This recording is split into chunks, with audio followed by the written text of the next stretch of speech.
ginisang pechay with tofu. Palalambutin muna natin ang karning baboy para sa panggisa. Ito, patuloy pa rin natin masyadong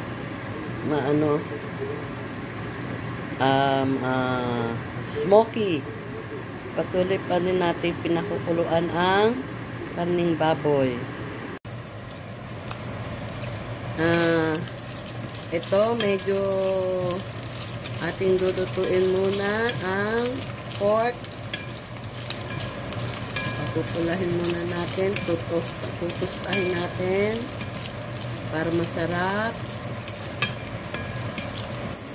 Set aside muna natin itong ating karning baboy.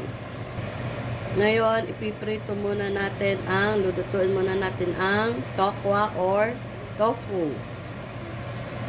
Lagyan natin ng oil.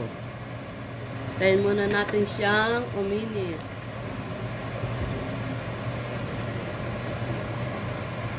Start na natin lutuin ang tokwa sa oil.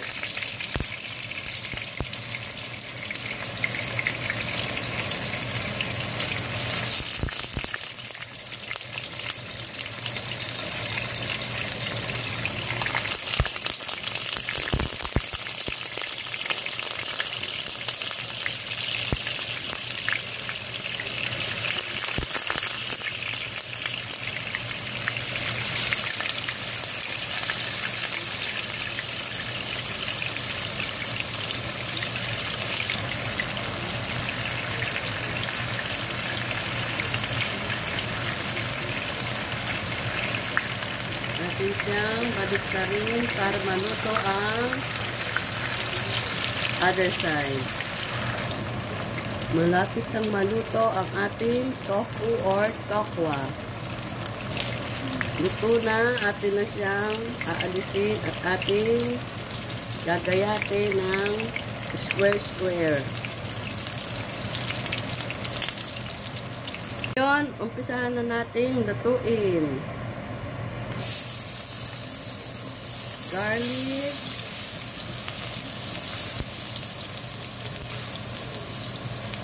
umpisahan na natin lutuin ang ating ginisang pechay with tokwa or tofu.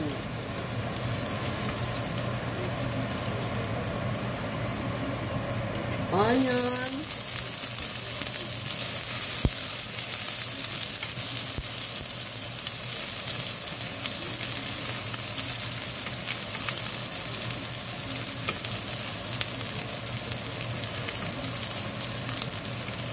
ibalik na natin ang ating karning baboy.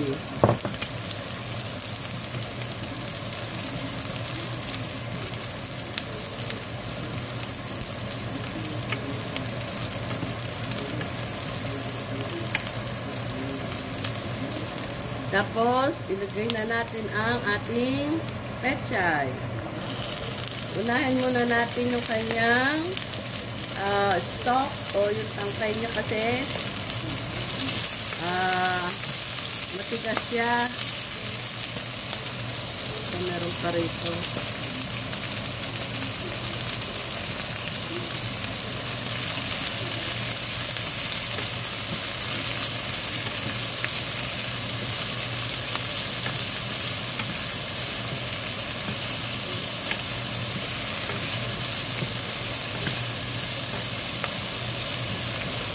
Ayan natin muna lumambot yung kanyang pinaka-tangkay.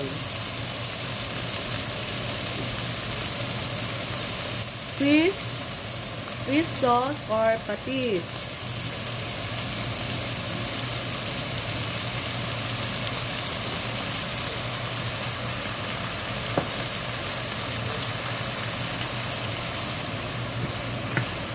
Ngayon, lalagay na natin yung dahon ng pechay.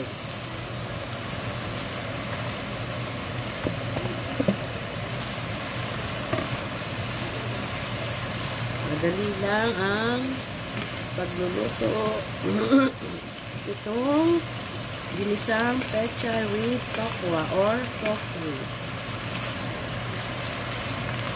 Lagyan natin siya ng water.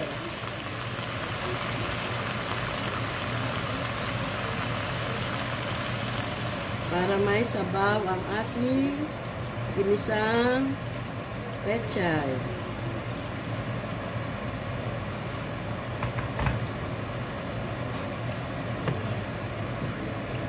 Ayan. Hintayin natin siyang munang kumulo. Atin muna siyang lagyan ng takip.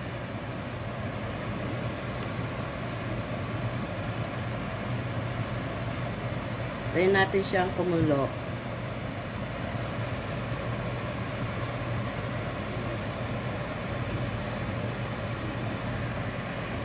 Lagyan din natin siya ng pork cubes.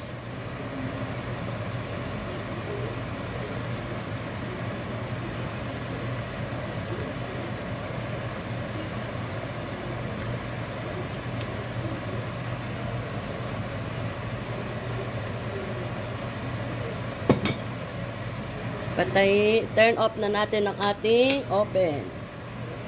Kumukulo na siya. Ilagay na natin ngayon ang ating tofu. Yan na siya.